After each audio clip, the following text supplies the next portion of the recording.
Usted recordará ahí en Primera de Reyes capítulo 19 que Elías pues cayó en mucha tristeza, brother, porque la vida no era lo que él esperaba. Después de mucha entrega, mucho sacrificio, de mucho trabajo, mucho esfuerzo, la vida no es lo que él esperaba. Y entonces en el capítulo 19, versículo 2 de Primera de Reyes dice que la reina Jezabel lo andaba buscando asesinar todavía. Después de todas las maravillas que Dios había hecho a través de Elías, todavía la cosa estaba mal. Y ya en el versículo 4 dice la palabra de Dios que Elías deseaba morirse. Y oró a Dios y le dijo, basta ya, ya estuvo, quítame la vida.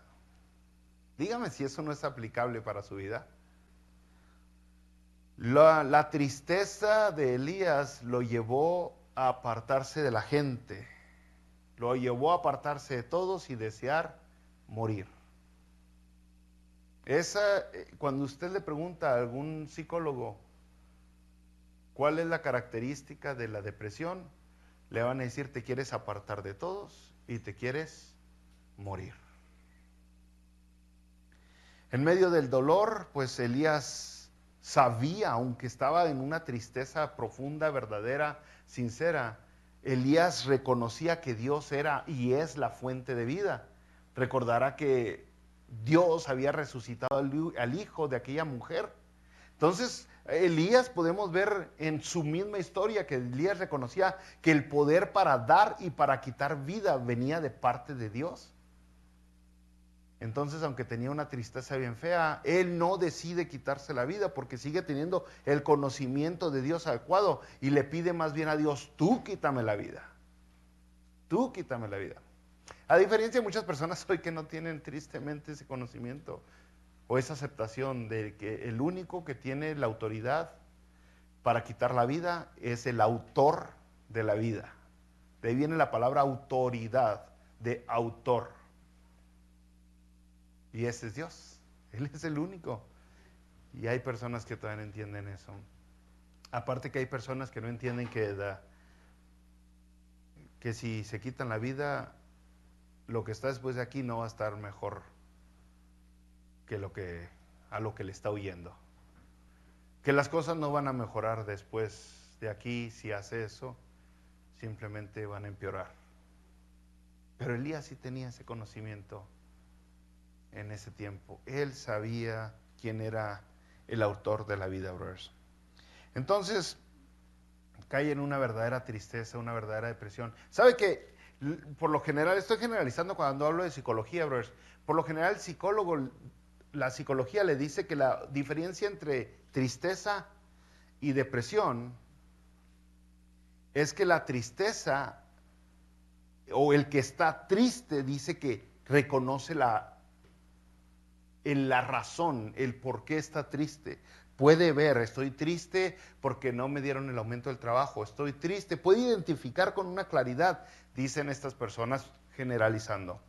Y la depresión es que no sabe ni por qué está triste, no sabe ni por qué está deprimido, simplemente está deprimido, dicen. Y no haya la causa del dolor, de la falta de ganas de vivir. Nada, más bien nada le llena, nada le satisface, pero dicen, no haya la causa. Así inicia, al menos la psicología con ese respecto, pero ahorita se va a dar cuenta que no termina ahí. Da un giro, la psicología humana, un giro completo de cómo empezó a identificar la depresión a cómo termina. Bueno, dice la palabra de Dios que nos muestra pues en la historia que Dios empieza a tratar con esta tristeza profunda que tenía Elías, porque yo más bien así lo veo. La diferencia entre tristeza y depresión es que la depresión es una tristeza cronológica. Esa es la diferencia. Una tristeza mucho más profunda que no se va y no se va. Y no se va. Entonces Dios empieza a tratar con esta tristeza que tiene Elías y manda un ángel para alimentarlo. Empieza a atender sus necesidades físicas. Le dice en el versículo 5, come, se duerme, ok, ya dormiste, otra vez come, ahora sí vámonos. Y luego le da una labor física. Otra vez, atender las necesidades. El quedarte nomás acostado no va a mejorar tu estado de ánimo.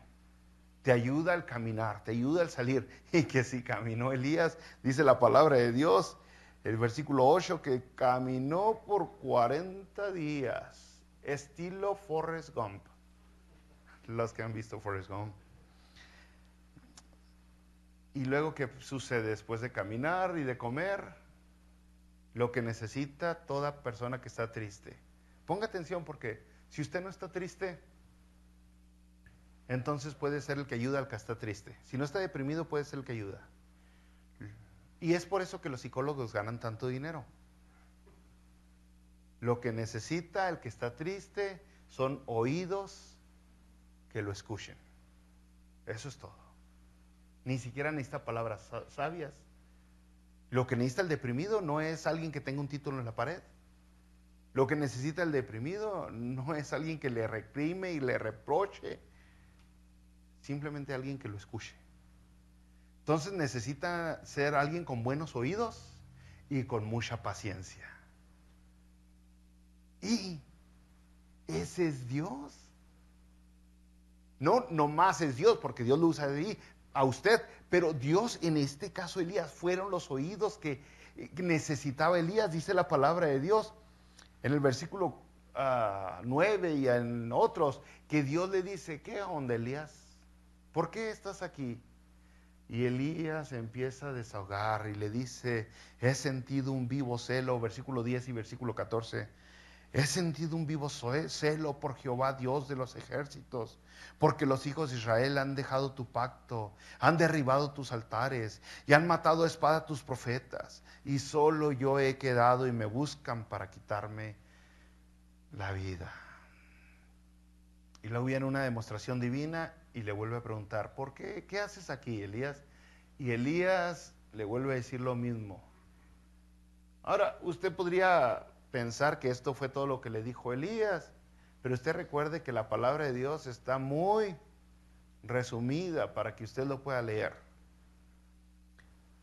Entonces, después de que Dios lo escucha y empieza a hablar con él, y que eventualmente le dice: Elías, no te agüites, tu ministerio no ha sido en vano, lo que has hecho no ha sido dioquis, porque esa es una de las razones por qué muchas veces dentro del ministerio nos agüitamos, nos entristecemos, porque muchas veces dentro de la familia nos entristecemos, cuando volteamos a ver a ese ser amado que no cambia, que no mejora, que no se pone las pilas, que sigue con sus cosas, es cuando nos podemos entristecer. Y Dios le dice: no ha sido tu ministerio dioquis. Y eventualmente le dice Dios: aún quedan 7,000 rodillas que no se doblaron a los Baales. O sea, fíjate, aquí hay algo bueno comenzó. Algo bueno está por suceder. Aunque tú no lo veas, no quiere decir que no esté pasando. Aunque tú no te estés dando cuenta, no quiere decir que yo no estoy trabajando. Algo bueno está pasando, Elías. Tu ministerio no ha sido en vano. Y luego le da una lección teológica, verse. Ok, ahora vamos a ver todo lo que tú dices y a compararlo con la verdad que te está faltando, Elías. Y dice la palabra de Dios que saliendo o intentando salir Elías de la cueva donde se había zambutido, el versículo 11, un grande y poderoso viento que rompía los montes y quebraba las peñas delante de Jehová. Pero Jehová no estaba en el viento. Y tras el viento un terremoto, pero Jehová no estaba en el terremoto. Y tras el terremoto un fuego, pero Jehová no estaba en el fuego. Y tras el fuego digamos un murmullo, porque son palabras lo que está escribiendo ahí, apacible y delicado. Y ahí estaba Dios. Ahí estaba Dios. ¿Por qué todo este show de fenómenos naturales? ¿Por qué todo este asunto de terremotos y torbellinos? Bueno, tornados se parecen más a tornados? ¿Y por qué todo este show de fuego? Pues es que la verdad, cuando la gente, como en el caso de Elías, la gente se está portando mal, sobre todo con Dios, que están de idólatras. Nosotros ¿no? En nuestra justicia, brothers, no tenemos casi justicia. O sea, nuestra justicia es bien injusta. Porque luego les queremos dar pena de muerte a la gente. Estoy seguro que si cualquiera de nosotros fuéramos Dios, con la justicia que tenemos ahorita, ya hubiéramos acabado con este planeta. Ya, ¡pum! Eliminado, ¡pum! Eliminado, ¡pum! Eliminado. Ah, caray, ya no quedó nadie. Y es lo que Elías quería. Más adelante lo vemos, en los próximos capítulos, cuando va el rey, envía a un capitán a buscar a Elías para traerlo porque pues estaba enfermo el rey, el hijo de Acab. Y entonces dice que viene el capitán con 50 hombres y le dice: varón de Dios, baja de ahí, dice Elías, si soy varón de Dios, que caiga fuego sobre ustedes. Y ¡push! Se hacen chicharrón todos. Y luego Dios envía a otro capitán y lo mismo, que soy varón de Dios, que caiga. Se hacen cenizas. Y luego envía a otro capitán con otros 50 soldados. Y este capitán llegó de rodillas, arrastrado el pobrecito. Ay, no seas así, no me quemes. Mira, yo nomás soy el mensajero. Yo nomás traigo el mensaje. Y Dios le habla a Elías y le dice: hey, cálmate, no, baja, ve con él. Porque en realidad esa es una tendencia que tenemos nosotros. Queremos simplemente hora, juicio, castigo, llévenselo. No hay perdón, no como la de Dios, no hay misericordia en nuestra parte, no hay paciencia, no somos tan bondadosos y tan gentiles como nos creemos, brother. Muchas veces nuestros amigos, nomás porque nos hacen una agachada, ya les dejamos de hablar. Hay familias que no se hablan desde hace años, ya ni se acuerdan ni por qué no se hablan. Pero las hermanas no se hablan, los papás y los hijos no se hablan. Están bien divididotes y ya ni se acuerdan por qué. Nada más sé que está en sangrón y me hizo una agachada, no me acuerdo qué, pero no le hablo. Entonces, Dios le dice: no. Yo no nomás estoy en los terremotos, en el fuego, en los temblores, en los tornados. No. Yo soy más bien alguien paciente, alguien generoso, alguien que te abraza. Eventualmente lo venimos a conocer con Jesucristo. Alguien que te da amor. Y es por eso que ahí estaba Dios en esa voz apacible, tranquilita. Me recordé de cuando Jesucristo envió a los discípulos a aquella aldea y los corrieron. Y luego los Boanerges dijeron: ¿qué onda? Los discípulos de Jesucristo, enviamos fuego como Elías, citaron a Elías. Dijeron: enviamos fuego como Elías sobre esta ciudad. Y Jesús: no, Jesús, cálmense, bravos, cálmense. Mejor déjaselo todo en las manos. ¿Se acuerda que la palabra de Dios dice en varias ocasiones: mía es la venganza? Bueno, pero el caso es que allí estaba Elías obteniendo esta lección teológica de quién es Dios. Es más que juicio, es más que castigo, es también amor. Y después de ahí, Dios le enseña a Elías, le deja ver que su vida, la vida de Elías, tiene un propósito todavía, un propósito aún.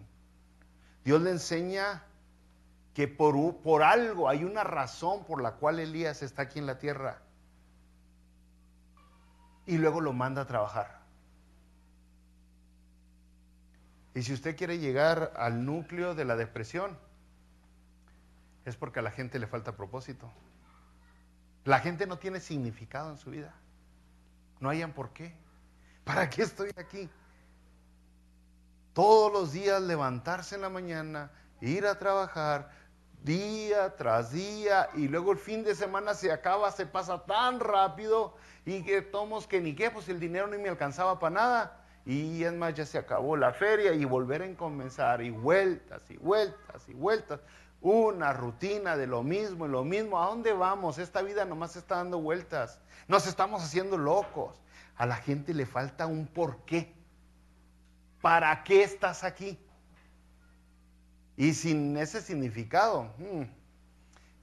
Y mucha gente lo agarra a un significado muy mal, porque el chamuquín, pues siempre está influenciando en las culturas, en la sociedad, en la vida. Siempre nos está metiendo ideas de haz más dinero. Nos da esos propósitos el chamuco. Haz más dinero, más dinero, más dinero.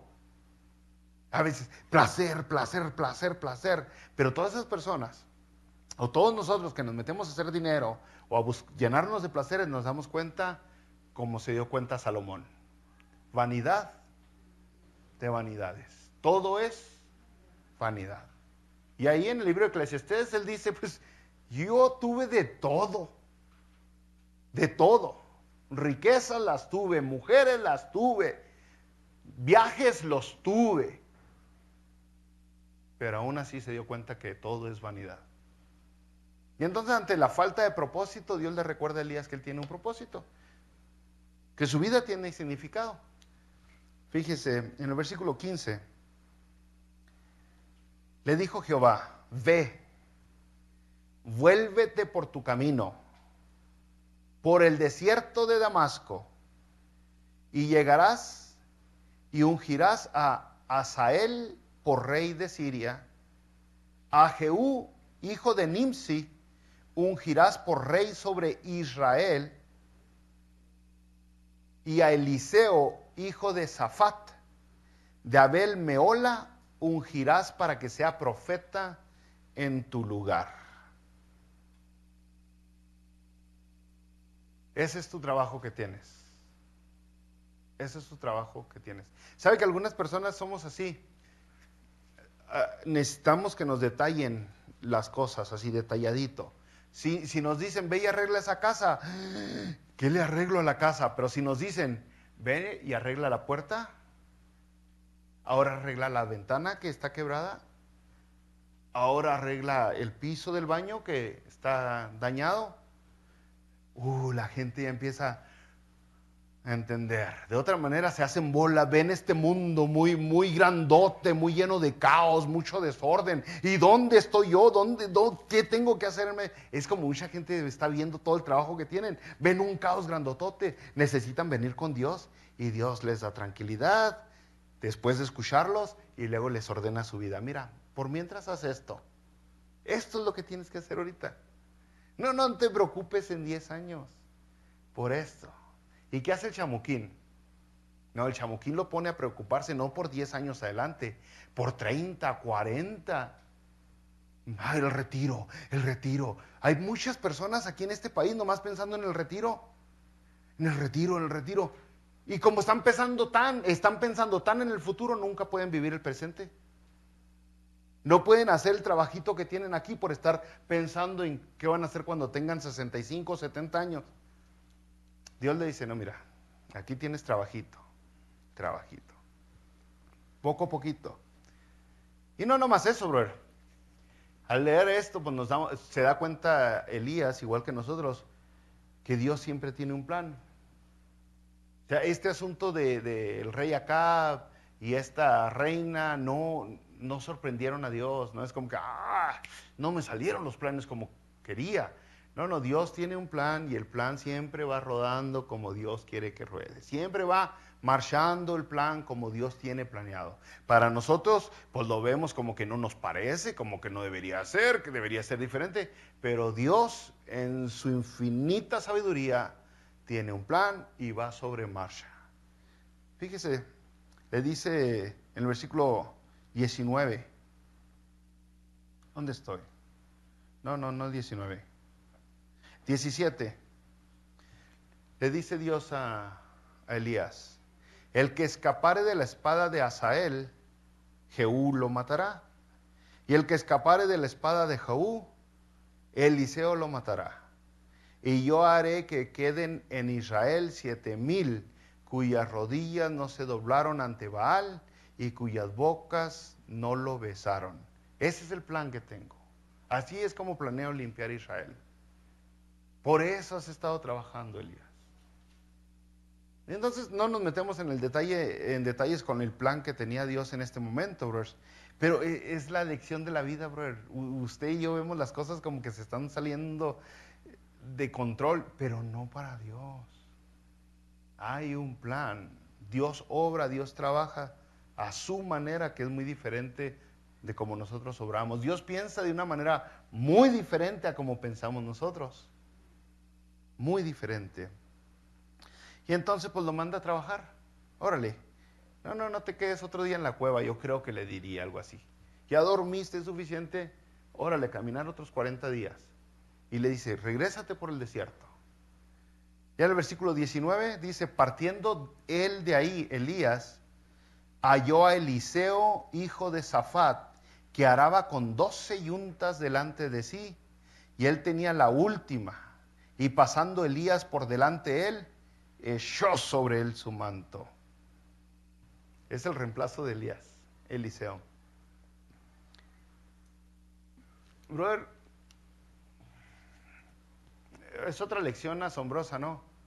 De cómo Dios usa a Elías y no le permite a Elías que deje el espacio vacío.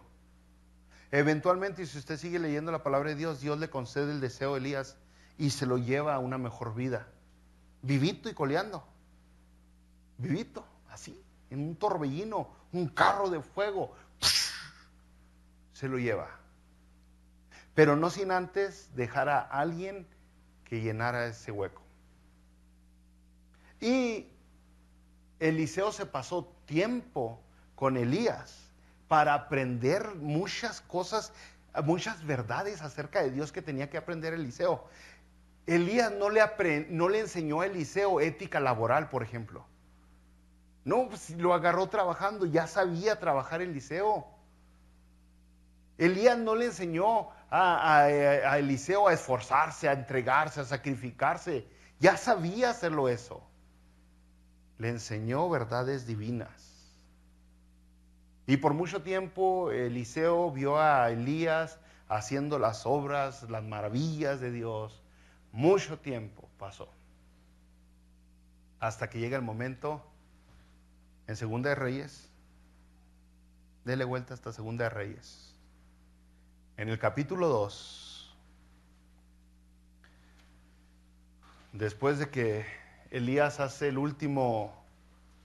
última maravilla, donde golpea las aguas y se abren, el versículo 11 dice, y aconteció que yendo ellos y hablando, he aquí un carro de fuego con caballos de fuego, apartó a los dos, y Elías subió al cielo en un torbellino. En ese viento sí estaba Dios, en ese fuego sí estaba Dios. Y no sé si tembló, pero acababa de abrir las aguas. Brother, aquí es donde resumimos y empezamos a meditar tantito. Elías estuvo en una depresión bien grande, ya no quería hacer nada. Y acabó trabajando todavía por tanto tiempo que hasta dejó un discípulo, un seguidor de él, que viene a hacer el doble de maravillas de las que hizo Elías, en cantidad, en número de maravillas. Eliseo viene y usted cuenta cuántos milagros se mencionan en Reyes que hizo Elías, y cuántos milagros que hizo Eliseo, y se da cuenta que en cantidad fueron mucho más las que hizo Eliseo. Pero ¿cómo es que Elías se pudo poner las pilas? ¿Cómo es que de una depresión tan grande, cómo es que se volvió a levantar y continuó haciendo la obra de Dios? Bueno, Dios le proveyó alimentos, oportunidad. Dios lo escuchó. Dios le mostró quién era él. Le mostró el propósito de Elías y lo puso a trabajar.